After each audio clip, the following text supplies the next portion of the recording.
NRATV with Bill Whittle.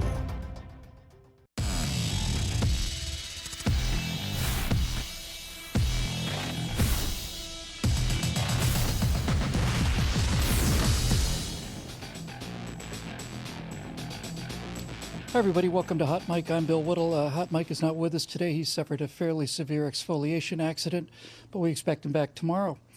Until then, we've got an interesting show for you, as always, another interesting show. But this one actually is kind of a breaking story of actual national news worthiness. CNN, you remember our friends at CNN? CNN is falling apart. It's falling apart right in front of our eyes. Just a few days ago, CNN was forced to remove a story about Donald Trump and the Russia connection. The whole story was written on the basis of one anonymous source, unnamed. So it's not exactly rock-solid ground. Enough evidence came up to show that the CNN story just plain wasn't true, and so CNN had to retract the story and fire 3 reporters. That was a couple days ago. Today, my friend James O'Keefe cracked open the lid on yet another one of these constantly covered-up cesspools, because James O'Keefe and his Project Veritas, which means truth for those of you that don't know, James O'Keefe got hidden cameras inside of CNN, and he talked to a producer at CNN. This isn't just some person in the mailroom. This is a person who decides what gets on the air and not. And some of the things that James O'Keefe and Project Veritas recorded without his knowledge, of course, without the knowledge of the CNN producer, is enough to, let's just say it's enough to confirm somebody's prejudices. You know, CNN has had a problem with conservatives since the beginning of CNN. Ted Turner, who started CNN, is a big old liberal. He's married to Jane Fonda, who's obviously a big old progressive and a communist and a traitor. But that's not really for this show. In any event, CNN has been having problems with the truth, especially problems with the truth when it comes to conservatism, and especially problems with conservatism when it comes to gun rights. So much so that NRA's own Wayne LaPierre back in 2003, now that's 14 years ago, called out CNN for fake news long before anyone even had the idea of fake news. And just to remind you how on the ball the NRA is, let's have a look at that clip real quick. No one fakes stories at CNN, and John Zarella definitely did not fake a story at CNN. You're very off base. I'm going to let you say your opinion, and let's have a conversation, but don't accuse our reporter of faking any stories, sir. Let me say it again in front of the whole country. Your reporter faked that story yesterday. It deliberately misread the viewer. There's no way it could be true, and I challenge CNN to defend it. The applause you heard at the end there was coming from the NRA annual meeting when they played that clip. I was in the room for that.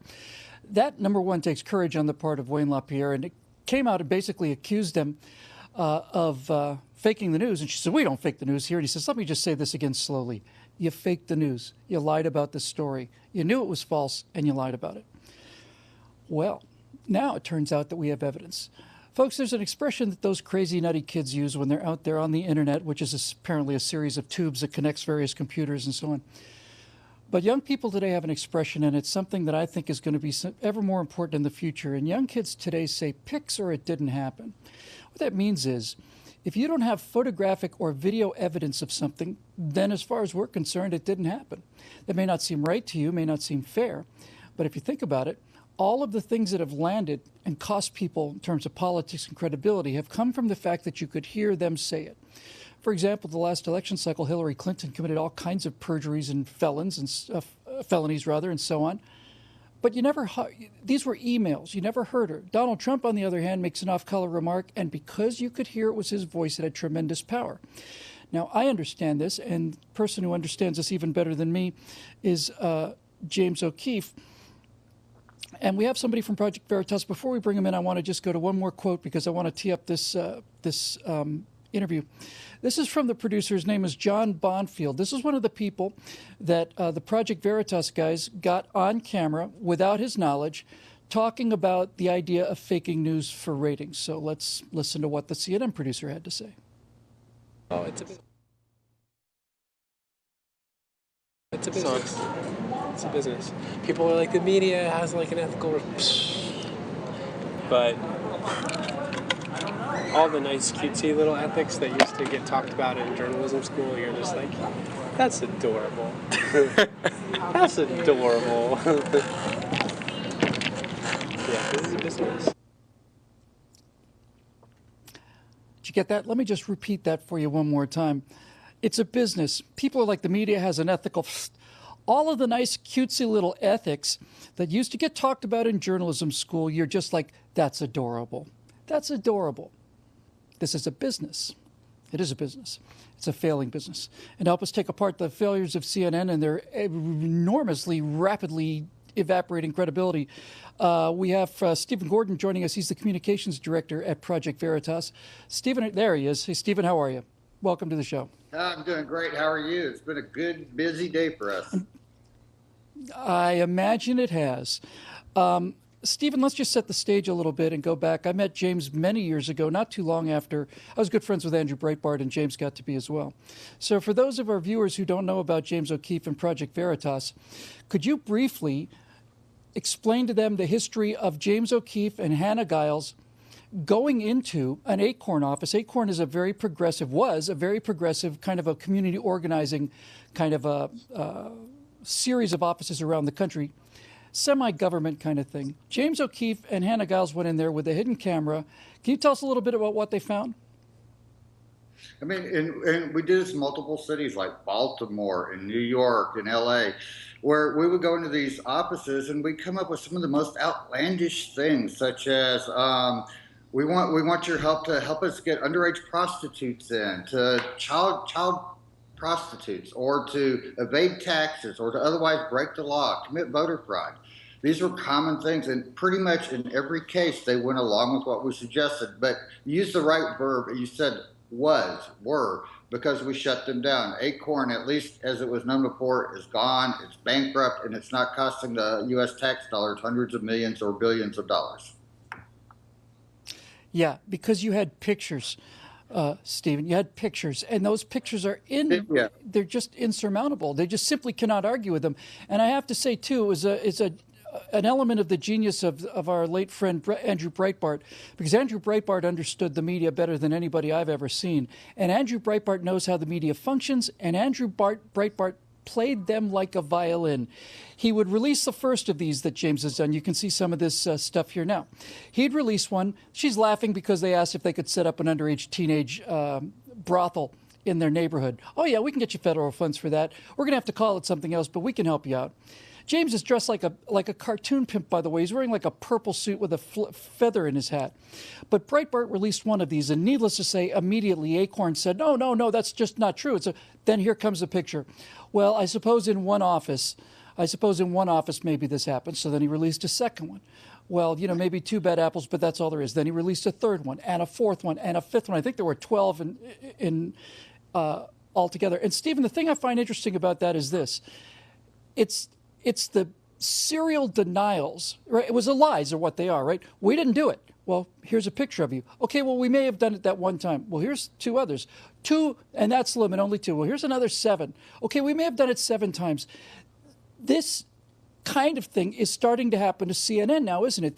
They're just being walked up against the wall by people like you who are showing us in their own words that these people consider the whole thing to be a game. Heck, we didn't even start it this weekend. I mean, CNN own action started. We just picked up the pieces on this one. The drip started when Breitbart caught them and they had to take an article down and they had to fire 3 people over it. And BuzzFeed got a copy of the memo that said that they have to have their Russia stories approved by a VP. And so now we've got Jeff Zucker saying the exact opposite. That was their MO up until this BuzzFeed leak came out, that everything was Russia all the time. So we're just playing that, and we're not done. We're not done with CNN. We will have more drip on CNN, but we're going after the entire mainstream media, the gatekeepers who try to keep you from knowing what's going on. And we're not stopping at CNN. We're not stopping the Washington Post. And I just got off an interview with the Washington Post, and I told them they're on our target list. We're going after the whole corrupt system. I'll say this to you, Stephen. I've said it to James O'Keefe in person many times. We get a chance to meet at a number of events. You guys are like the actual last American journalists in this country. You're the last people in this country, it seems to me, who understand that the entire purpose of the press is to comfort the afflicted and to afflict the comfortable, regardless of what their political party is. The entire idea of a free press protects our society if the free press goes after the cancerous kind of corruption in the system. But if it turns out that the press is the problem, if the corruption's in the press, then the country doesn't work. The country has a kind of a philosophical AIDS, doesn't it, Stephen? Because the people who should be doing the patrolling are the ones who are the most infected. Those are the cells that are supposed to help us. They're the ones that are carrying the virus.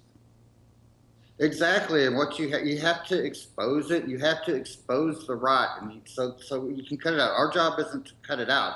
The American public can make their decision based on what they see. They can make their decision by clicking off their TV or not reading this newspaper, or using a different publication. But we expose so people can make a decision, so people can make up their own minds based on what we show them. Well, when we come back after the break, we're going to hear, in their own words now, words of CNN through one of their producers that basically say the entire Donald Trump and Russia story is just a lie, and they do it just for the money, for the ratings. You don't have to take my word for it, and you don't have to take my opinion.